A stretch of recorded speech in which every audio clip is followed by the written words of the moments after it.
All right, well, welcome to this podcast on interpreting the prescription. And what that means is we're going to start with a scenario. We have our patient, Richard Hansen, who has went to see his doctor for a back sprain. The doctor decided to prescribe a medication for him to help alleviate the symptoms of the back pain, so he has written him out a written physical prescription. Richard has then brought that written prescriptions to the pharmacy. So we are at the in window or the drop-off window, and Richard is presenting us this prescription. So it's essentially the first step in the prescription filling process. The two things we're going to cover in this podcast are the first two steps. And the first step we're going to kind of talk about is over here on the right-hand side with all this information, which is collecting some additional information. And so while the doctor or the prescriber writes down information on the prescription, there's oftentimes a lot of additional information the pharmacist is going to need to add to the prescription to be able to correctly process the prescription. So firstly, step one will be to collect. The second part, after we discuss that, though, that we're going to emphasize is the fact that the pharmacist must then look through the prescription carefully and ensure that they know exactly what the prescriber had intended when they wrote that prescription. So that's what we mean by interpreting the prescription. So we'll kind of dissect the different parts of the prescription at that part. So let's back up though and start over here on the right hand side with what we said is collect additional information. So the first thing we're going to do when they hand us this prescription is to write some additional information on the prescription. I would clarify at this point and ask you, can you as the pharmacist write on a prescription from a physician? I mean, the prescription is a legal document. You have to keep it on file. And the answer is yes, you can write on it. So you're going to definitely add additional information. Just be careful that when you do write some of this additional information we're going to talk about, that you don't obscure or write over anything that the doctor or the prescriber has written, but definitely you're going to need to add additional information. So the first thing in terms of getting additional information has to do with the fact that you're going to have to enter all of this information into a computer system, and it is extremely important that you put this information under the right profile. So in what we were going to want to do first off is to clarify the patient's name. And while that seems straightforward, his name is Richard Hansen.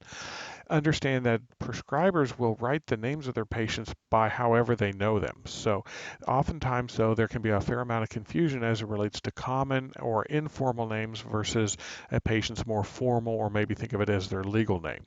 So for my personal example, my doctor knows me very well and would write the prescription for Larry. My name is Larry. However, when you have to enter that into the pharmacy computer system, you have to use my formal name, or I would be found under Lawrence.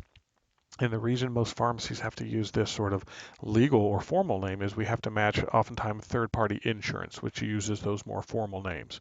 So in this case, Richard Hansen, the doctor could have prescribed it for Rick Hansen, Dick Hansen, so all sorts of different ways. So we definitely want to clarify and make sure we know the patient's essential name and certainly their formal or legal name that's most likely to be in the computer system.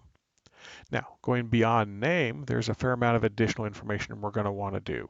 Certainly for clarifying and making sure we get the right profile, but also to keep track of some information that the computer will do for checking for us as far as safety issues. So the first thing that you're going to want to make sure that we have is the patient's address. And you can see on the prescription, the prescriber has already written the address for the patient down, but had that not been there, most pharmacies would ask the patient their address and document that on the face of the prescription. But going beyond address, there's a lot of additional information. Probably one of the most common information gathered to ensure you do put the right patient name in the computer system is their date of birth. So we're going to ask for them for their date of birth. From that, we can either calculate or you can ask the patient to clarify their age. So date of birth and age is very important. We'd also want to clarify the gender, so we're going to want to put that in the computer system. And gender at birth, what we mean by that is, again, in this age, people may associate with different genders, but what we need to know is their physiologic gender or the gender they had at birth. So we're going to want to make sure we have that information. Also times we're going to want to get a telephone number. So not only is that important for grouping households together sometimes, but also if there is a question or a problem with the prescription later down in the processing, we're going to want to be able to quickly notify them and maybe get some additional information. So certainly think about all the additional information we need. We not only need their name, but we want to ask their address, their telephone number, their date of birth.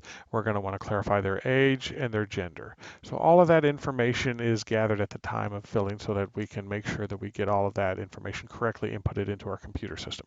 Okay. Once we have all that information done, then the next thing it talks about is how is the patient going to pay for the prescription. Most ways are either a patient can pay cash or they can have a third-party insurance program. So you're going to want to ask that information up front and clarify. Now, if the patient is going to use a third-party insurance, then there is a bunch of additional information you would need to gather about the third-party insurance card, all of that card information and everything else that we won't cover in this podcast today. Okay? Now, beyond the insurance information and who's going to pay for what, we're going to want to clarify some safety information. Remember, the reason we use our computer system is that it provides us a lot of safety checks as we process the prescription. So at this point, we'd want to, and even if they're a returning customer, clarify just to make sure we have all your information correctly. Could you tell me, do you have any other allergies or sensitivities to medications, foods, or other chemicals? So we want to know about any potential allergic reactions they might have had in the past.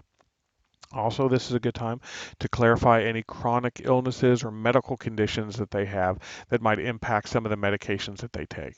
So at this point, we're really making sure we have our profile up to date by asking them for allergies and other chronic medical conditions. All right. After that, just to make sure that we're compliant with the law, we want to clarify whether or not they're okay with our using safety caps or non-easy open or child-resistant containers. And again, by law, we must dispense prescriptions in child-proof containers unless requested by a patient or their physician. So again, this is when we would ask that question and make sure and see that making sure that non-safety lids would be requested or not. Okay. And lastly, verification of will call time is just to clarify, are they going to wait for this prescription? Do they want us to deliver it if we offer that service in the pharmacy, or whether they're going to come back later to pick it up? So think about all of that additional information, those 5 steps of additional information before we even have to read and interpret the prescription. But once we collect all that information, then we need to turn our attention back to the prescription. Okay, so we're going to be looking over here, and in terms of interpreting the prescription, we're then going to go through these steps that I've listed here. So again, as we go through here, we're going to be going through all of these different steps here and looking at all of this information to make sure that we interpret and understand exactly what the prescriber had intended. Okay, so the first one listed there is patient name, and that's something I've already kind of described as was important to interpret to even get them into the computer system. Some information we haven't talked about that is extremely important in the identification phase is the date. So the date on the face of the prescription is the date the prescription was written. All written prescriptions must be dated. You cannot accept a written prescription from a prescriber if they've not actually put the date on it. So they can't write these things ahead of time and then just have the patient put the date on it when they're ready to get it filled. Okay. The other reason that the date is important is that prescriptions are only good for a certain amount of time, and we have to divide the prescriptions into 2 types. So there are controlled substances and non-controlled substances. A controlled substance is a medication that has a higher abuse potential because it is addictive and the patients can become addicted to it. So if it were to be a controlled substance, then a prescription for a controlled substance is only good, can only be filled for up to 6 months. So again, you have to get it filled within 6 months of the date it was written. If the medication is not a controlled substance, which is the example here for our Flexeril prescription, it is not a controlled substance, so we can fill this prescription for up to 1 year after it was written. So you need to look at the date on the prescription, look at the date you're going to fill it for the first time, and make sure that it is legally available to be filled. That is within 12 months for a non-controlled or within 6 months within a controlled substance. Now, just because a prescription can legally be filled due to the dates doesn't mean it should always be filled. So, can you fill it? Yes. Should you fill it? You may have to ask that question. So, I'll give you a good example. Say you're getting a prescription for an antibiotic that was written 3 months ago. The antibiotic's not a controlled substance, so legally, can you fill a antibiotic prescription that's 3 months old? Yes, it's less than a year old. You certainly could fill it. The question is, why do they need the antibiotic 3 months after the doctor wrote it? And let's say it was for a sinus infection. Most sinus infections take care of themselves or heal themselves within certainly that time period. So say the patient says, well, they didn't get it filled initially, they didn't think it was that serious, but now they're getting those symptoms again and they want to use the antibiotic to get rid of the infection before it gets started.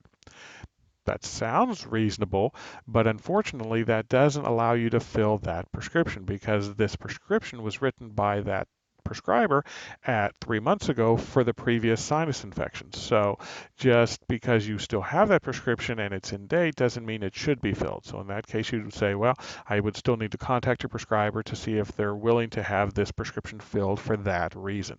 So keep that in mind. So the date prescription is written is important. Prescriptions must be in date to be legally filled, but just because they are in date doesn't always mean that they should be filled. A pharmacist must apply their knowledge and think about whether or not the prescription should be filled. All right, so that was the date. That was number 2. So number 3 is a very important one here, and that is the prescriber must indicate on the prescription 3 things related to the drug they want dispensed. You need to know as the pharmacist the name of the drug, the strength of the drug, and the dosage form the prescriber intends. And by dosage form, we mean tablets, capsules, suppositories, liquid. Medicines come in all sorts of different ways. So what we need to be able to interpret from the prescriber is exactly the name of the drug, the strength of the drug, and the dosage form they had intended to be dispensed to the patient. All right. Now, in this example, we can certainly see the first 2 of those, that the doctor had intended for the drug name to be Flexeril. The strength to dispense is 10 milligram, but the doctor didn't indicate whether that's a tablet or a capsule or suppository, a suspension, what. So the question is, do we need to contact the prescriber to clarify? Well, we would, if there is any potential confusion, if there is anything that more than one thing that could be dispensed, we would call to clarify. But as so often is the case, not all the times, but frequently, a lot of these products only come in one dosage form. So Flexeril only is available as a tablet. So Flexeril 10 milligram can only be dispensed as a tablet. So in this case, we wouldn't have to call the doctor to clarify. There is only one possible thing. But there are many medications. I'll give you an example of prochlorperazine 10 milligram. Had the doctor wrote that as the medication, we'd have to call to clarify because prochlorperazine comes in both tablets and capsules and liquid and suppositories and injectable in some extent. So again, what's important in terms of the reading and interpreting the prescription is that the pharmacist looks at what the doctor has written and knows exactly what was intended. If there's any questions about that, then you would need to certainly call to clarify that. All right. The next step, number 4, is an important one. While the doctor wrote for Flexeril 10 milligrams, that is a brand name. The question is, do we have to dispense the brand name or can we substitute a generic product? So the next step, once you know the exact drug name, strength, and dosage form, is to ask yourself whether or not you can substitute a generic product. And unfortunately in Kansas, there is no legally required way for that to be indicated on the prescription. So you'll see many different types of prescription formats, and the way the doctor indicates whether or not you can dispense a generic is different, from check boxes to having to write certain things, certain ways to be able to indicate it. Your pharmacist has to look at each prescription individually and make sure that you do interpret, though, whether or not a generic is permissible. So on this example, if we look down below here where the doctor has written DAW, that is a common abbreviation that stands for dispenses written, or essentially an abbreviation that indicates this is where the doctor will or allow or not allow a generic to be authorized. So in this case, the doctor has actually written the words generic OK. So we have a clear indication for this prescription that the doctor has authorized us to dispense a generic form of the drug Flexeril. So instead of actually dispensing Flexeril 10 milligram tablets, what I have interpreted from this is that we will be entering into the computer system for the generic, so we will be dispensing cyclobenzaprine 10 milligram tablets since it was authorized by the doctor. All right. Well, now that we know exactly the drug strength and dosage form and we know whether or not we're doing the generic, the next step is to interpret the quantity to dispense. So as you can see here, the doctor has written to dispense 30. That's pretty straightforward. A lot of tablets and capsules, oral medications are certainly dispensed with a certain number of those units. However, sometimes the doctors can write the dispense quantity in lots of different ways, and sometimes they can be fairly confusing. So let's use the example of doctor can just write 1 month. Well, can the doctor just say to dispense a 1 month supply? In some situations, yes. In some situations, no. In this situation, if you look at this prescription, and I know we haven't talked about interpreting the SIGs yet, that wouldn't work because the instructions are to take 1 tablet by mouth 3 times a day. Well, if that was the case, then 3 times a day times 30 days, a month, that would be 90 tablets. We could do that. But on this one, the doctor has also written at the end of that as needed. So they're to take 1 tablet 3 times a day as needed. So in that case, we don't know how often the patient every day will need it. They can take it up to 3 times a day, but only if they need it. So in that case, the doctor does have to give us a specific quantity to be able to know how to dispense. But if a medication is only taken once or twice a day, the doctor can certainly say dispense a 1 month supply or a 3 month supply. But you have to look at the way it is being prescribed in terms of how to take it to be able to calculate that. So, enough said with that. Sometimes it'll be one inhaler. You can dispense an inhaler. Oftentimes, though, you could say 1 tube for a topical cream or an ointment. You could dispense a tube, 1 pack for like a birth control. So that if there's only one thing that can possibly be dispensed and the quantity indicates that, then you're fine to dispense it that way. But for example, for lots of topical creams or ointments, if the doctor were just to write 1 tube, that could create a problem because many of these commercial products come in 15-gram tubes, 30-gram tubes, 45-gram tubes. So you would need to clarify exactly how much the doctor really did want or what size tube they wanted to dispense. Same thing with inhalers. Sometimes different inhalers or nasal sprays have different amounts inside there. So if it's not absolutely clear from the prescriber in terms of the dispense quantity, then you do need to clarify. Getting back to this example, the dispense 30, easy, we have no problems. Okay, so we're good with that. The next thing to discuss is the SIG. You're going to read and interpret those SIGs.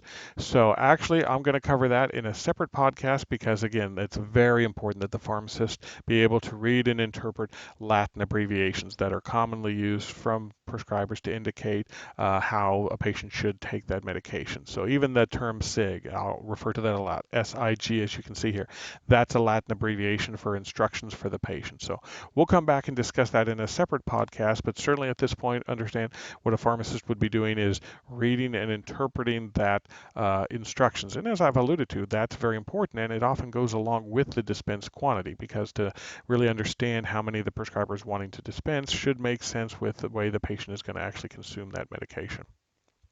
All right, though, moving on.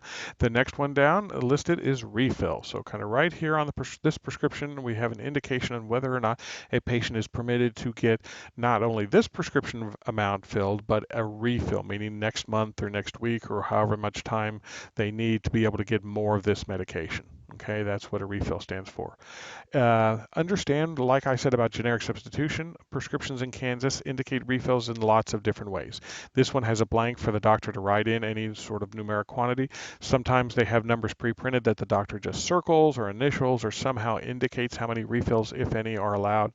And so realize you're going to have to take each prescription individually and carefully interpret whether or not the prescriber has allowed refills in that example.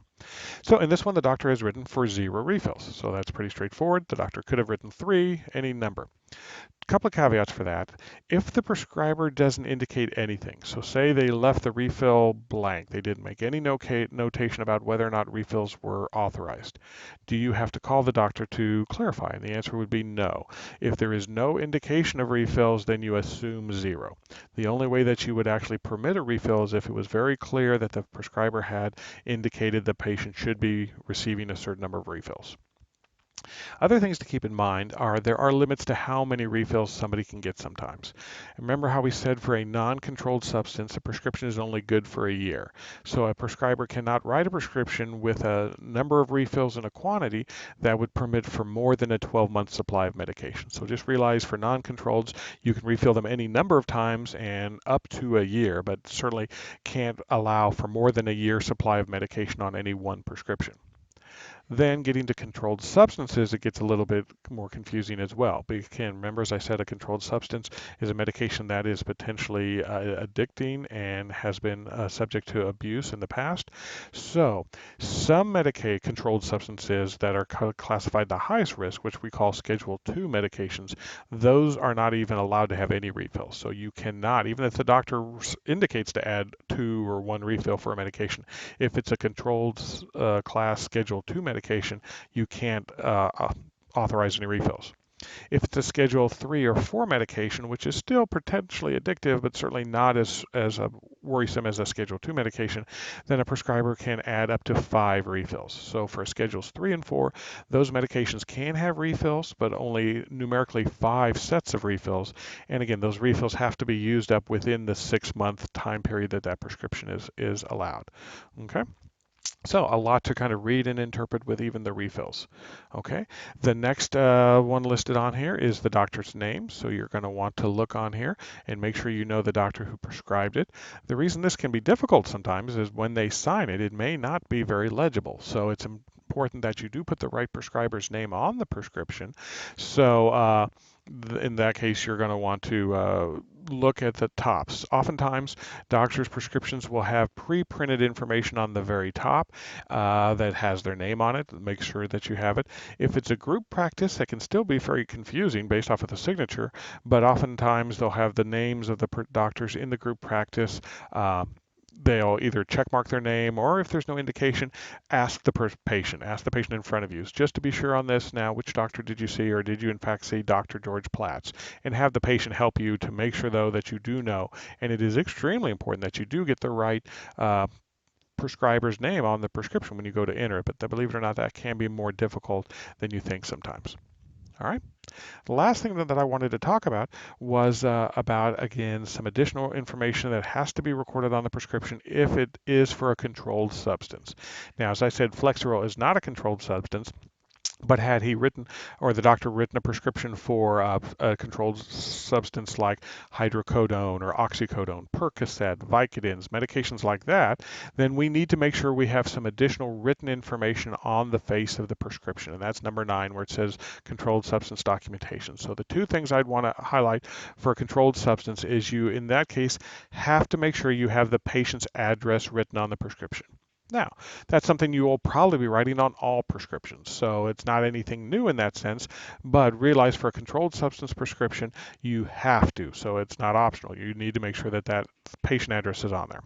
The other thing that needs to absolutely be on all controlled substance prescriptions that's missing on this one, for example, is the prescriber's DEA number. This is a special number assigned by the DEA agency to allow that prescriber to write for prescriptions for controlled substances. So now, oftentimes it may be pre-printed on the prescription blanks. A lot of doctors' prescription blanks have that information pre-printed on there, and as long as it's on there, that's fine. You don't have to handwrite it on there as long as it's on the prescription itself. But if it's not on there, if it's not pre-printed, then you have to add that information.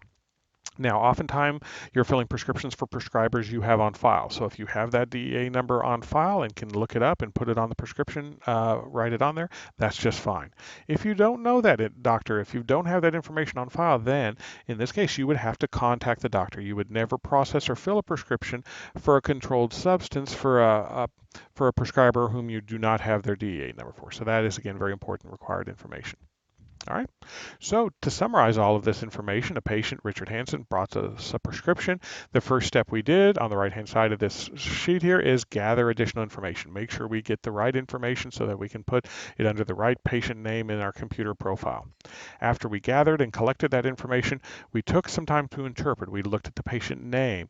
We looked at the prescription date to make sure it was legally in date. We made sure we knew exactly what the prescriber intended as far as the drug name, strength, and dosage form. We looked at the dispense quantity and we interpreted the SIG, so we know exactly how the patient was being told to take it and that we know how many products to dispense. We then decided whether or not refills were authorized. I omitted the fact that we also considered generic substitution as well. And then we made sure we knew what doctor that prescribed all of this and stopped to make sure whether or not this medication is a controlled substance. So hopefully this was helpful, but this was the first step about interpreting the prescription. Thank you.